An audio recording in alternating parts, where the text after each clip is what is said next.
next, delighted to be welcoming to the stage Thanks. Yuma Naufal. Thank you so much. Partner in Brunswick, to be discussing green tech startups. See you in a moment. And welcome to the Climate Finance and Technology Summit. Thank you for being here. Our panel today is on green tech startups. Most countries have understood the significance of reducing carbon footprint and the need to incorporate sustainable and environmentally friendly technology to businesses. In the past few years, India has been working on promoting this with the government's latest policies, encouraging a green field for startups to grow and emerge at a global level. Thanks to this, many startups in India have started to show their potential in bringing a new age of entrepreneurship. Startups have been leading this change in mapping Indian innovation across the globe. And climate tech is increasingly becoming the focal point for most startups working in sectors such as energy, mobility, agriculture, and logistics. In this panel, we're going to shed light on some of those startups involved in the Green Pledge. We want to hear about that and how the UAE as well can contribute and take part. And this is a pledge undertaken by Accel and led by the Boston Consulting Group. So with us today to discuss these topics are three experts.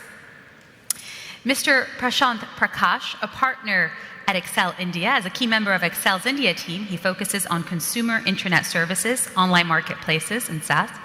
Mr. Anirban Mukherjee, the managing director and partner at Boston Consulting Group, and the lead for climate and sustainability in India, and part of the energy practice at BCG. And Mr. Pulkit Srivastava, the co-founder of EVage. Through his career, he built several successful businesses, and in the last 5 years has been focused on growing his third stage startup at EVage. So I want to start with you, actually. Thanks. I know the Green Startup Pledge is with the Boston Consulting Group, and it's designed to support startups in scaling sustainable practices and providing resources so that India can deliver on climate promises. Can you please tell us what inspired that? Yeah, so a little bit of a background here, Yes. right? So it's actually ACT, ACT. So I'm with Accel, but there is this organization called ACT, Right. which is something that started during COVID, Okay. Action COVID team. That's what it was. And this is a collective of venture funds, tech entrepreneurs, and investment bankers, and other people from the social leaders who came together during COVID to fight COVID in India, right? So what we realized is that while that worked well during COVID, we saw the power of something really something really big that could be harnessed for other social problems within India. Mm-hmm. And this could be climate, education, healthcare, and so on. So one of the focus areas for ACT is climate impact and climate transition and everything Right. around that. And there we wanted to focus on mostly innovation, right? Mm. Innovation that Indian startups who have deployable ready technologies, mm-hmm. but need support to go to market because the venture and the funding ecosystem is still not very mature when it comes to right. climate and when it comes to climate tech. So that's what ACT is. I mean, so we have a vertical for climate and energy. And one of the initiatives of ACT, along with BCG, is, one of the things we said is, what can we do that is huge and that can touch every startup in India, and if done right, can be taken to the rest of the world. Right. And we thought it's something like the Green Startup Pledge. And well, let's build on that, Anirban, because I think Prashanth brings up a really interesting point, is how do we, India's leading in this, and it looks like it's going to be leading for a while. How do we export that and bring it to somewhere like the UAE? And how can the UAE benefit with what's going on? I think businesses operate with similar philosophies Right. across the world. And particularly the place where we are in, the climate challenge, is a truly global challenge. It's not regional, it is not country-based, it is not even a sector-based. If I fast forward, you don't have to go many years, but even if I fast forward 8-10 years from now, it will be a low-carbon world. The right to operate for companies will require them to have low-carbon operations, low-carbon supply chains, low-carbon models for their employees, for the kind of practices they use. So there, I feel that the kind of developments that is happening in one part of the world is not just transferable, but it is almost urgently required for different parts of the world to adopt that. Within that, why we feel that the startup ecosystem is especially one of interest. When Prashanth came, we were discussing about this concept of the pledge. If you look at startups, we always associate startups with disruptive innovation for a problem which exists in the world. Right. And in today's time, clean tech is one of those challenges which startup is gearing up towards, and they are an integral part of the solution. But these same startups, in a few years from now, will be the large businesses of tomorrow. So they will have to adopt to the same practices of what they are today solving for others. But currently their mind space is on growth. Their mind space is on the business realities of today. So then how do we create an ecosystem where the startups, while they continue to focus on what's important for them today, but they start adopting the processes and practices which are going to be not just a norm, but a requirement as they become large companies tomorrow. So that way we feel that what is happening in India, the startup ecosystem, there's a lot for them to share, to collaborate with UAE specifically, which has not just a lot of cultural similarities, but in terms of business demography, there's a lot of similarities. So it's an obvious next step for them to share. And I'd like you to add to that, because I know that you've partnered with BCG to launch the Green Startup Pledge at COP27. But can you tell us about ACT and what makes the specificity of this startup pledge? Just a little more in detail. Yeah. So we are saying startups could be of two kinds, right? So one, you have climate tech specific startups. Right. Which could be in the EV space, could be in things, climate platforms and so on. And then you have any startup, right? They need not necessarily be a climate startup.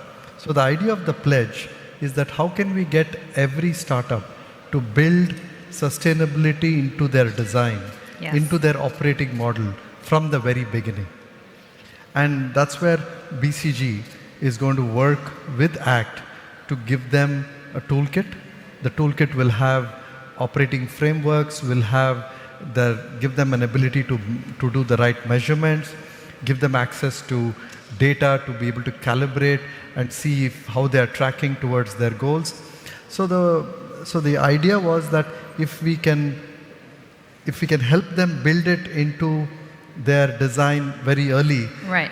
they don't have to do anything special as they scale. Like as Anirban was saying, the startup of today is going to be the unicorn of tomorrow, the big company of tomorrow. Because it'll be built in. It will be built in. Right. So that's, and by the way, so we looked across the globe.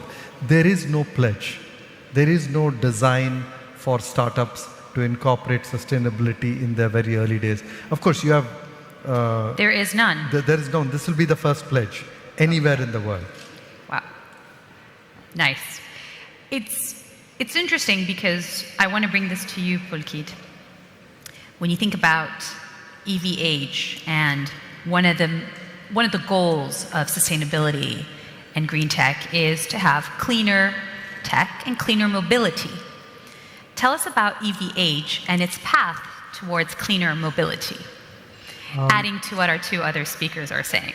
Right. So thank you first for inviting me. It's good to be here. First, we must take a step back and understand the opportunity in electrification.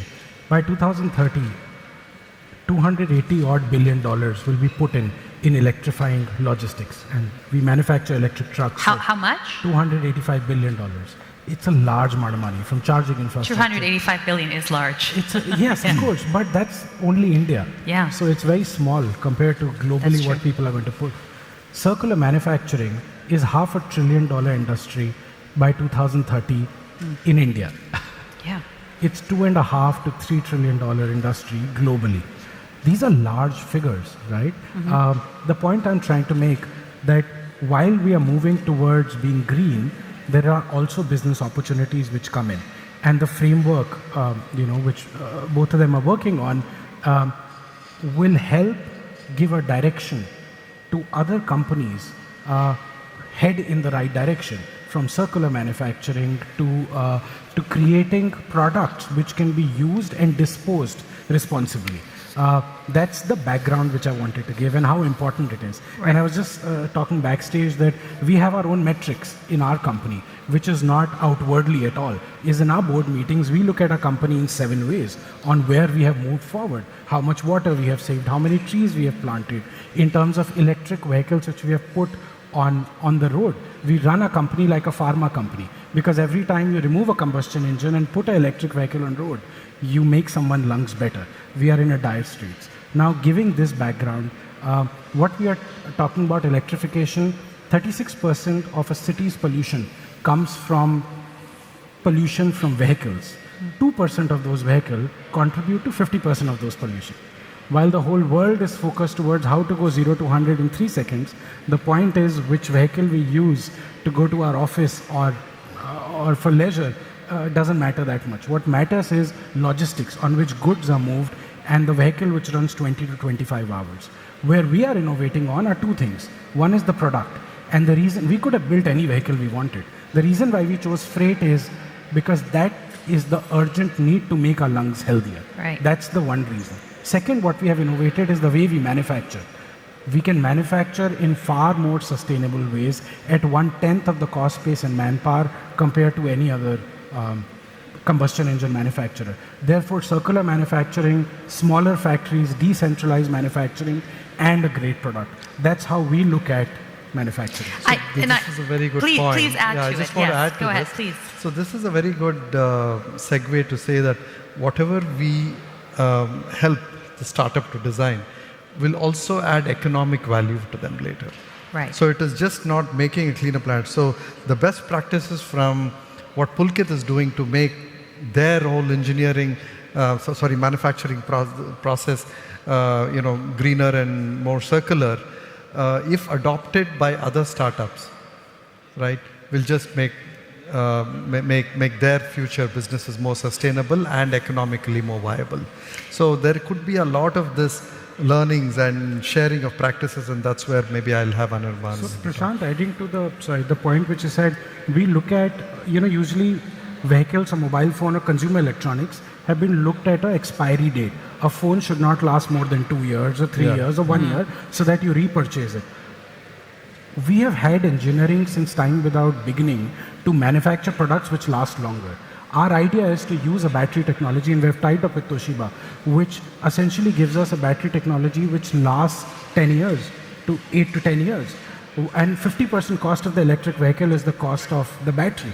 Why do we create a battery technology which goes kaput in 5 years? I'm just giving you a small example of how manufacturing should be looked at. I actually want to, I'm wondering, because when I was doing my research, I wondered, being at COP27 and introducing this, you do have a lot of challenges when it comes to climate and people who believe in how do we go towards green tech, how do we go towards clean tech. People are pledging, people are doing this, but they're talking the talk, they're not really walking the walk. How do you respond to those critics? Anybody can take this. Just Let me take a challenges first. are interesting. He can take it. Let me take a first shot at it. Sometimes it's important to quantify things to gauge the extent of the problem. And one part of that is the climate problem. A large part of this will be solved by finance. And if I just give a overall number for India, the total amount of financing required for green investments is about $200 billion a year. We are attracting about 10% of that, about $20 billion per year. And I'll go back to Pulkit's point here, is that it's not that there are not funds which want to invest in the clean, green tech. There are actually increasingly, whether it is concessional capital, philanthropic capital, different public finances, there is a lot of funding which is targeted at wanting to fund clean. There are not enough projects. There are not a number of cleanly defined projects which qualify as clean, because clean has, for you to call something a clean investment, it has to cross a few very well-defined barriers. It has to be additive. It has to have longevity. It should not have leakage. It should not have duplicity. And these projects that the startups are now coming up with, these business models, they're incredibly innovative and they're incredibly additive. And if we can then do these at scale, then we are creating those bankable projects which the green funds are chasing. So to my mind, yes, there is a bit of walking the talk needed, but I think there is an element of these kind of projects coming in, which can then get replicated at scale, and the financing will follow. Well, to go back to your point, Anirban, because you did say we're going to need $200 billion annually in green investments. Where do we stand today, and is this goal really attainable? We stand at about 10 to 15%. The number could vary a little bit. One is to say, is this goal achievable? The second is that do we have a choice? That we will have to meet our nationally declared target, our NDCs. We will have to go down the path of net zero. There would be a sense of acceleration, which often is back-ended. As we reach the goalpost, we start running a little faster. So possibly there would be a few years here and there in terms of the number getting there. My personal belief is that we are beyond the point where this was a choice. So that investment has to happen. These projects have to come in. Innovative structuring and financing will have to come in. And If you go ahead, please. Sorry, Yes, please. No, if you allow me to add, the green financing, which we've been speaking about for a while, and walk the walk and talk the talk. Yes. The point is still in India, combustion engine commercial vehicle can be financed at 9%, and if you go and finance an EV, it takes 15 to 18%. Whereas our FAME subsidy, which is faster adoption of manufacturing of electric vehicle, is usually under-subsidized, is underutilized. The point is that why don't we reduce, why should you pay more to finance an EV? Why is it not half? So if there's one thing which Indian government can do is reduce the interest rate for financing EVs. It should not be double than combustion engine. So just to add, please, please, yes. The ability to capture this opportunity is really something that I'm confident Indian startups will seize, right? And the opportunity is not only to build for India, but build for the rest of the world. Right, and this is where we come in. So exactly. Please, and it's not just technologies, but in many cases it's models, it is different approaches to manufacturing and so on, which could be seeded in India, which can be taken to other parts of the world. So I think the more the startups qualify as candidates for this kind of funding, the faster we will reach the 200 billion goal in terms of being able to attract that capital. So it's really important that we give them the right tools and the right frameworks to be able to accelerate their positioning with the investors to be able to attract that capital. You know, you once said you're confident that the Indian startup ecosystem will lead to transition towards a more sustainable economy by building businesses of the future which integrate sustainability into the core business principles. Right.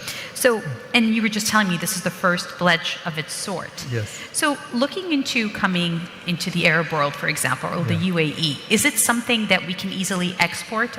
I know I mentioned possible collaboration. Yes. But can they use the same model as well, since it's so beneficial on every aspect? I think the toolkit and the framework, the platform that we are envisioning and that we are working on, I think will be totally transportable. So I think, of course, there'll be all kinds of tailoring that we might have to do. But no, I think same time next year, I think there should be a platform that is a similar green pledge platform here in the UAE as what we will have in India. Do you want to add something to that? I think even today, if you look at the kind of tools and resources which large corporations are using for their net zero and decarbonization journey, they are quite, they're products which are used across borders, across sectors. But nothing of them is tailor-made and fit for purpose for startups. So as I think beyond borders I would not say is a large criteria, but the stage of businesses and maybe stage of startups could be a lens to look at. But once we start developing this framework and the kind of products and resources that will require for startups to move towards a decarbonization journey, we are quite confident it will be applicable across the board. According to you, Anirban, what is the role of green finance, and how can it play with blended finance? So, what is the role of green finance, and how can it play a role with blended finance? So I think blended financing is something that is the one big answer to achieving the net zero journey. And why is that? Because fundamentally, energy transition, any kind of transition in the world of business, has been on the back of a more efficient technology. When we moved from coal to hydrocarbons, it was because they were more efficient technology. This is on the back of climate. So this does not necessarily make commercial sense for somebody to invest in carbon capture or green hydrogen or biofuels or recycling of manufacturing, but it needs to be done for the sake of climate. And therefore, the financing has to allow that to become commercially viable. And therefore, it is not necessarily that concessional debt only will work. You'll have to have different structures like first loss guarantees, off-take protection. Different technologies will in some cases, you will have technologies that need to scale. In some cases, it will be applying a nascent application into a different area and so on. So it will require a lot of creative, innovative structuring for us to get the financing. And therefore, again, I'll go back to the point about once you create a very cleanly defined bankable project, without which we will be worse off as a world, then we will be able to bring the different kind of structured funds into it. You know, Pulkit, he mentioned the carbon footprint. India is the third largest automobile market in the world. And in order for EVage to expand, it's going to need significant investments. How can you expand production without increasing carbon footprint? Quick answer, no, we don't need significant investment. You don't? We don't. How do you do it? Because we have innovated on how to manufacture at 1/10 of the cost base and manpower. Of course, we've innovated on the product, but we've also innovated on how we manufacture. I need 125,000 square feet of space to put up a car plant, as opposed to 20,000 million square feet. And we have simplified manufacturing. We will create jobs. We will create high precision jobs, which will then manufacture economical vehicles to then make cities cleaner. So to answer your point, we are opposite of Giga. We are all about decentralized manufacturing, local tailor-made vehicles, the concept which does not exist. The large Japanese companies, the most selling car vehicles are built in 2 car plants in the world and shipped to 192 countries. I can create a car plant in each country at a fraction of the cost and fulfill the needs and still be more profitable compared to others. On that note, thank you to our speakers. Thank you, Anirban. Thank you, Pulkit. And thank you, Prashanth. Thank you. Thank you. Thank you.